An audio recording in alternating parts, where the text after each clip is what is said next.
Good morning. We are in the fourth part of our series in Jonah, and there are 4 chapters, so this is the last part. We are going to talk about Jonah chapter 4, but if this is your first week here, I think it's good if we review and catch you up to speed, so that way we don't just drop you in at the end of the story. So let's review the story of Jonah so far. Jonah unfolds in the nation of Israel. And to the northeast is a daunting and intimidating world power at the time, the Assyrian Empire. And it is in this context that Jonah is living in Israel when God speaks to him. And God says to Jonah, go at once to Nineveh, which is the capital of the Assyrian Empire. God wants Jonah to go there and deliver a message to the people of Nineveh, to the capital of Assyria, on behalf of God. And to paraphrase Jonah's response, I can basically paraphrase it in about 3 words. Heck nah, God, I'm not doing that, Jonah said.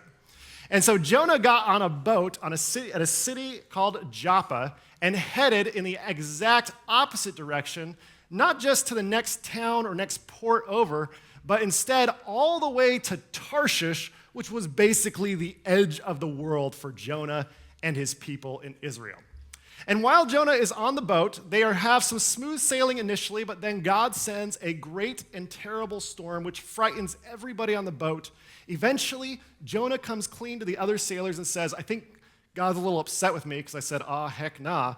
And so they picked up Jonah and they threw him overboard, and immediately the storm calmed and water was flat all around them.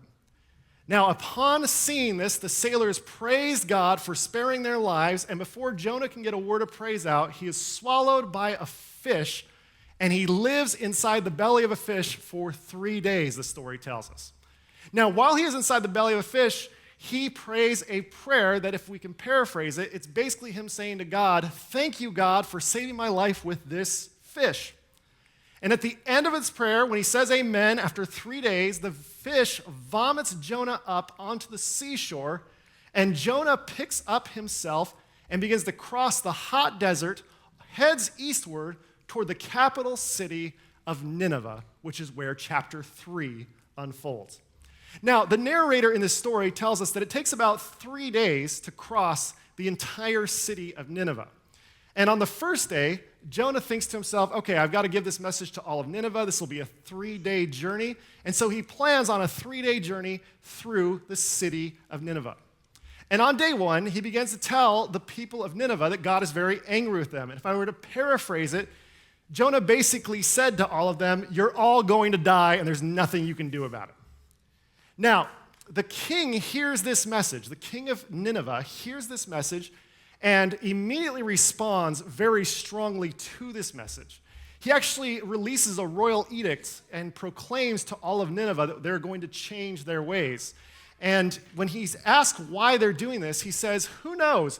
God may relent and change his mind. God may turn from his fierce anger so that we do not perish. So let's give it a shot.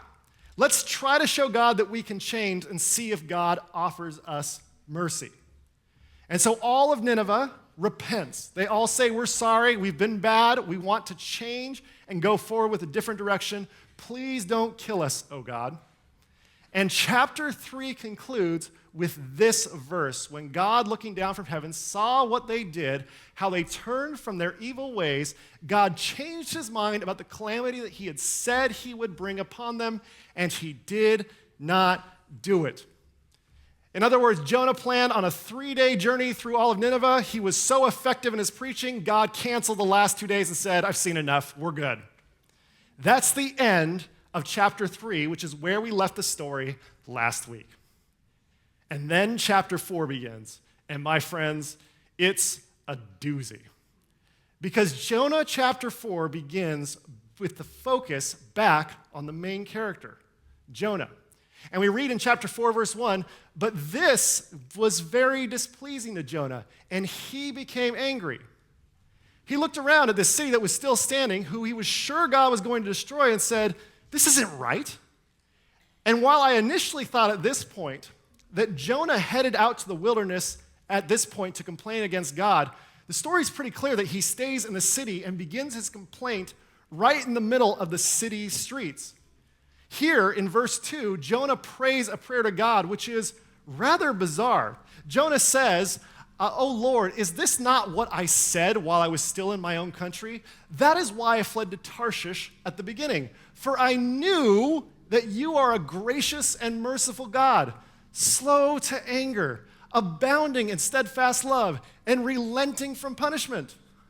I knew you were kind and merciful, God. That's why I didn't want to do this." Jonah goes on to say, "And now, O Lord, please take my life from me, for it is better for me to die than to live." Now imagine what this is like from Jonah's perspective. This Assyrian empire, who has launched all sorts of attacks and taxes and all sorts of aggression toward his tiny nation of Israel, is looming there. They're richer, they're more powerful than Jonah is in his nation. And he all of a sudden gets a message from God, and he's sure that God is going to destroy this city. And then when God doesn't, Jonah gets so upset with God. Why? Because he thinks God's a coward. It's almost like Jonah shakes his fists at the heaven and says, "I knew you didn't have it in you to punish these people. I knew you couldn't follow through. The Assyrians are awful, God. And when you told me that you would destroy them, I never believed you because I knew you'd be slow to anger, abounding in mercy, filled with grace. And I am so angry at you, God, for the fact that you didn't have it in you to actually follow through and punish someone." Well, with that prayer reverberating around the streets, God speaks back to Jonah. And God asks Jonah a very simple question. Is it right for you to be angry? Jonah either chooses not to hear him or actively ignores him because Jonah never responds to God's question. And it's at this point, after hearing this question back from God, Jonah then goes outside of the city and sits down east of the city, and he made a booth for himself there. And he looked back at the city of Nineveh and contemplated who God was, and he even hoped that God might still do something about the city of Nineveh. We read in verse 5, "And Jonah sat under it in the shade, the booth, waiting to see what would become the city." He's hoping that God will say, "You know what, Jonah, you're right. I sent you all this way. Let me go ahead and blow up this city." And yet, as the story unfolds, there is more and more mystery as God does some rather unexpected things. Here's Jonah stewing in his anger, looking at this city, and God gives him a gift. Then Yahweh God sent a castor oil plant to grow up over Jonah to shade his head and soothe his indignation. Jonah was delighted with the castor oil plant. Sure, Jonah was hoping for the whole city to blow up, but he got a castor oil plant, and he's kind of happy about it. But then, God does something rather strange. At dawn the next day, God sent a worm to attack the castor oil plant, and it withered. And as the sun came up the next day, God sent then a scorching east wind. The sun beat down on Jonah's head so that he was overcome and begging for death. Jonah went on to say to God, "I'd rather be dead than keep on living." And as the sun continued to shine from the heavens, God speaks back to Jonah once again. God says to Jonah these words, "What gave you the right to be upset about the castor plant?" Jonah then said, "I have every right to be angry, God, to the point of death." And as God looks at this withered plant next to this very angry man, God says to Jonah, "You feel sorrow because of a castor plant that cost you no labor, that you did not make grow, that sprouted in a night and that perished in a night." And then God directs Jonah's attention from the withered plant back to the city of Nineveh. And God asks Jonah a question. God asks with these words, "Is it not right then, Jonah, for me to feel sorrow for the great city of Nineveh, in which there are more than 120,000 people who cannot tell their right hand from their left, to say nothing of all the animals?" And with that question hanging in the air, the book of Jonah fades to black, and the credits begin to roll. What a strange way to end a book of the Bible, right? Now, if you're like me, reading this in 2025, if this was a movie and it ended this way, I would immediately go home and Google, what does the ending of Jonah actually mean? And I get all sorts of wild conspiracy theories and everything else. But when we're talking about the Bible, something that's much better than Google is actual biblical scholarship. Because this ending with a question invites the reader to engage with the text so much more than if everything was wrapped up in a nice, neat bow, right? In fact, as we go backwards through this story, let's consider each of the major beats.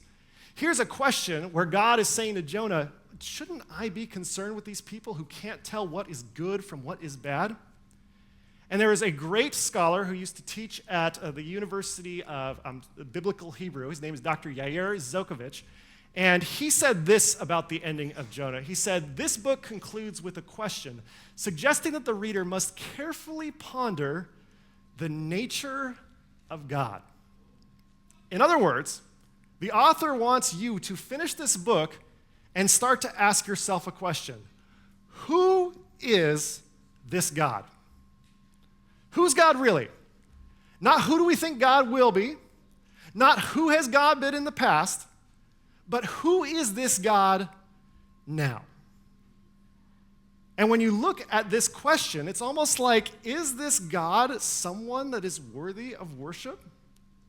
And as we hear a story about a castor oil plant, and we read it in 2025 about how God took away the castor oil plant and it withered and sent a worm to do this, we ask the question, who is this God, and what kind of God would do this to a man who's already angry? And if you're like me and you don't know the context or the history of this story, you'd say, well, who is this God? This God is kind of a jerk. This man had barely anything going for him, and it seems like God took everything that Jonah had and caused this plant to die. And while that makes sense from our modern viewpoint, we have to remember that this story was written with a very different audience in mind. An audience that was ancient and believed very different things than you and I believe today. After all, this story was told a very long time ago. And this story was composed before the modern scientific method. So while we conduct science experiments when we want to understand why things are the way they are, people who originally wrote and then read this story had never heard of a scientific method. They just assumed that God kind of commanded everything, that God was the author of all. And while we use words like photosynthesis in 2025, there is no Hebrew word for photosynthesis. In other words, the way we view plants and how they grew is simply this. The plant grew, it was only because God wanted the plant to grow. Otherwise, God wouldn't allow it to grow. And if a plant died, they would view this world as, then it was only because God wanted the plant to die. And the mentality back then, before a scientific method, was very different because in their minds, absolutely everything in this time period was the will of God. So God sent the rains when his followers were doing good, and God caused a drought when those same followers were behaving badly. Otherwise, God wouldn't withhold water from this society. When God was pleased with the people who had been worshiping God, God would allow there to be an abundance of crops. But in that same mentality, if a swarm of locusts showed up randomly and started eating all their crops, the people of the day interpreted that as God being angry with them. Now, today we talk about locust migrations and tracking locusts and all sorts of different ideas about locusts. But you can imagine from your own narrow worldview how if you lived through this pre-scientific method, you would assume, seeing all these locusts show up, that God was pretty angry with you, right? God also dictated what was healthy and what was unhealthy. So if you had health into your later years, if you were athletic or strong, it was viewed as a blessing from God. And if you were sick or filled with disease or had a terminal illness, well, the theology of the day was that you had somehow angered God. Otherwise, God wouldn't allow you to be sick because God is ultimately good. This also extended to war, and the whole idea was that if you had been good to God, God would always allow you to come home from war. And if you had somehow sinned against God, well, then God would allow you to be killed in battle. It also extended to personal wealth and riches, and the rich were always viewed as the favored of gods, and the poor were viewed as people who had somehow offended God to the point where they could no longer repair their relationship with God.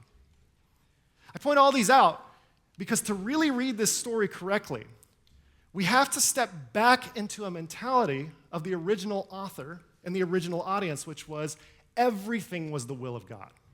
Everything that was because God intended for it to be that way. And once you accept that kind of paradigm and that theology, you can go back 2,700 years ago and imagine how this story might have unfolded, hearing it in Israel so long ago. After all, there's this daunting Assyrian empire to the northeast. And you can imagine all the conversations in Israel is, well, if we're God's people, why do they have all the money?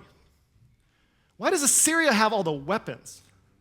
Why are they the ones suffering as much as we are? And there was this ubiquitous question that ran throughout all of religion in Israel this time, which was they would look across the desert to Assyria and they would ask themselves the same question over and over again. And there was always a standard religious answer.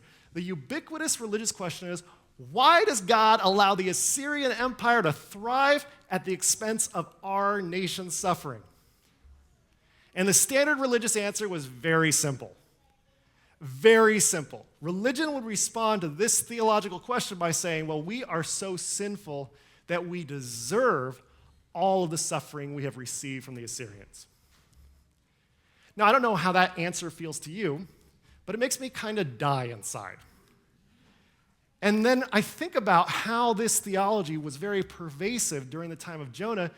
And the author of Jonah, we don't know much about them, but in my opinion, when I read through the book of Jonah, Jonah is deconstructing this answer and saying this answer doesn't actually work. We're not that bad.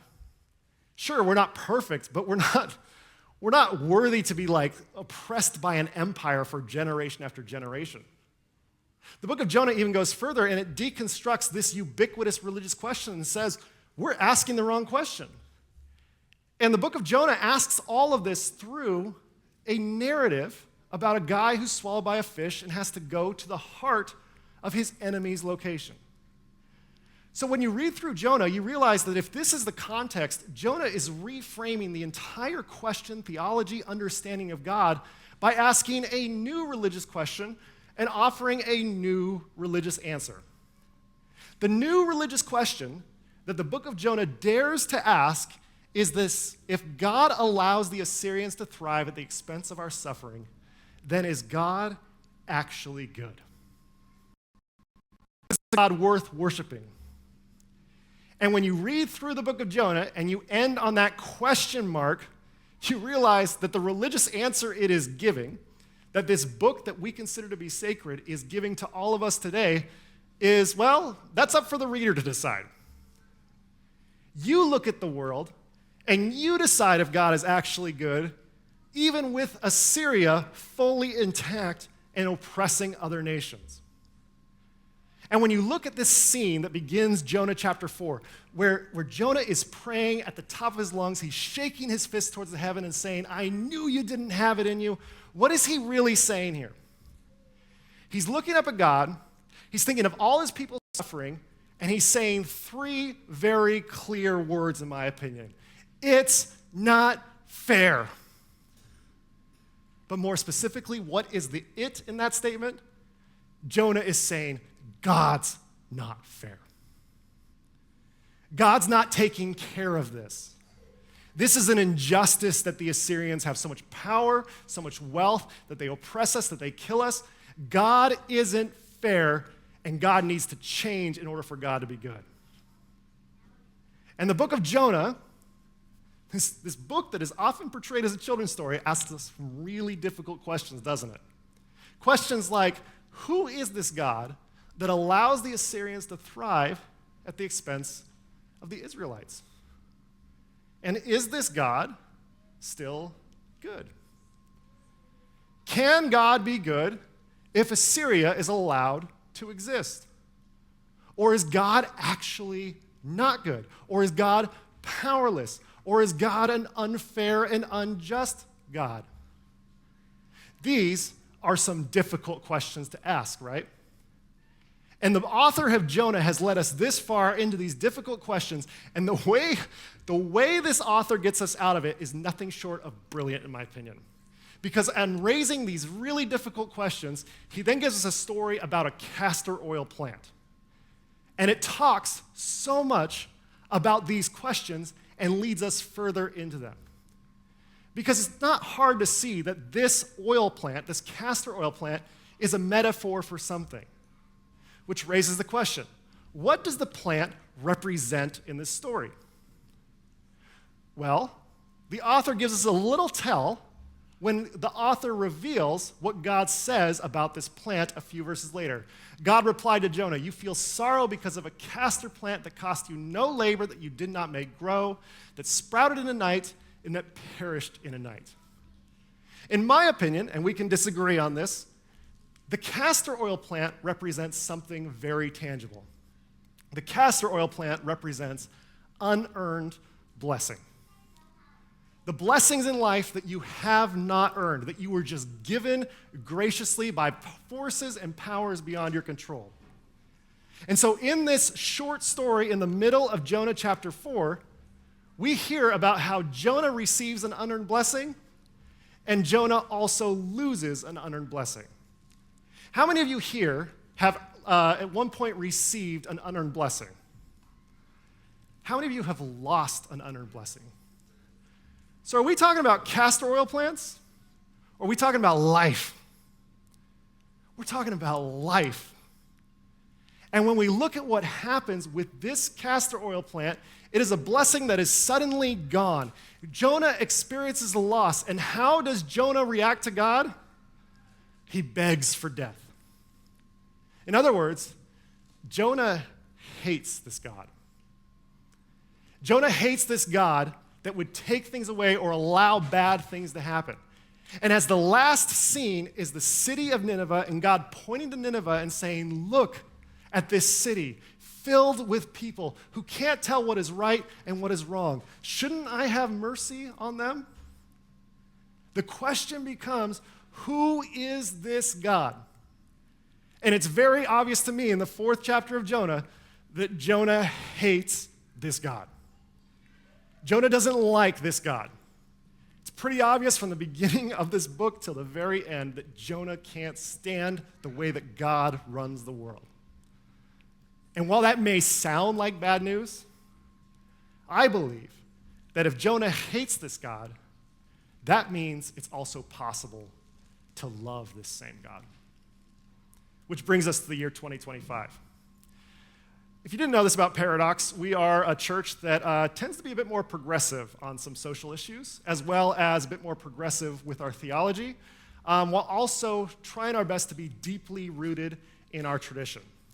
And like other churches, we have a statement of belief. Our one core belief is Jesus Christ, who gave us 2 commandments that we prioritize over all the other commandments.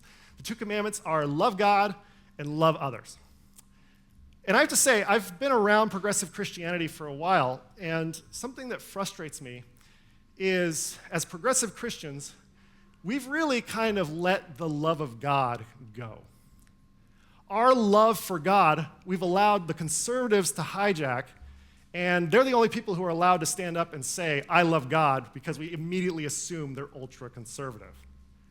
And progressives avoid saying things like, "I love God," because they're afraid that they might be associated with something they don't believe. And I think we need to reclaim that. Because I think kind of the whole journey of church and community together and life together is remembering that we are called to love God and love others. Now, it's here that we need to define specifically what loving God is, because a lot of people think that loving God is like loving a being. But I think that God is much bigger than just one being or one finite being. I think that loving God is an all-encompassing experience. To me, to love God is to love all. And our mission here at this church is to help each other see and embrace Jesus Christ in everything we encounter. And it's easy to love the blessings, right? It's a lot harder to love when those blessings are all suddenly gone. And when you look at your own life and all of those different blessings you have received and also lost, some questions arise from the book of Jonah and this castor oil plant story. On self-reflection, some questions we all should ask each other or ask ourselves is, what unearned blessings have I received in my lifetime? And what unearned blessings have I also lost in my lifetime? Because we just raise our hands and everyone experiences this, and we believe that God is present with us in all of this. And as counterintuitive as this may seem, I have found that if you only like receiving the blessings, you're only living a half spiritual life. You're only embracing half of what life has to offer. And at this moment, we lost audio on the live stream, which means I'm recording this audio that you're hearing now on a Wednesday in my office, 4 days after I gave this sermon. As I was saying a moment ago, I have found that if you only like receiving the blessings, you are only living a half spiritual life. And what I have found as I have tried to grow closer and closer to spiritual maturity is that it is counterintuitively possible to love the loss as much as we love the gift. It's also possible to hate the loss as much as we love the gift, which is what I believe the story of Jonah is about. Jonah, after all, reacts to the loss of the plant with bitterness, anger, and regret. But the great spiritual heroes of mine are the ones who are able to react to the loss with grief and tears, but also love. I remember a teacher once taught me that when I talked about how difficult it was to love God or to love all, the teacher tried to recalibrate me on loving very simple things. And when the teacher told me, like, is there something that you find in your life that is very easy to love for you, that's very simple? And I said, well, it's easy to love my family. And the teacher told me, well, Craig, come on, it's not always easy to love your family. You got to think even simpler than that. And I said to this teacher, well, how simple do I have to think? And he said, why don't you think about a rock? Isn't a rock amazing? Is it possible for you to love a rock? Because when you're able to love a rock, then you can start to send yourself on the path of loving all things, even when those things are difficult. Start with the simple thing, the inoffensive thing, the thing that you can go back to that inspires or elicits love very easily and isn't difficult to love. Because if you can love something small, then you can learn to love something bigger. After all, if you can love a rock, maybe then you can learn to love a delicious meal. Now, it's not hard to love a delicious meal, but at the same time, if you can begin to love the meal and how it tastes and how it nourishes your body, maybe then you can learn to love the people you're sharing the meal with, even when those people are difficult to love. Now, it's easy to love the people who love you and want what's good for you, right?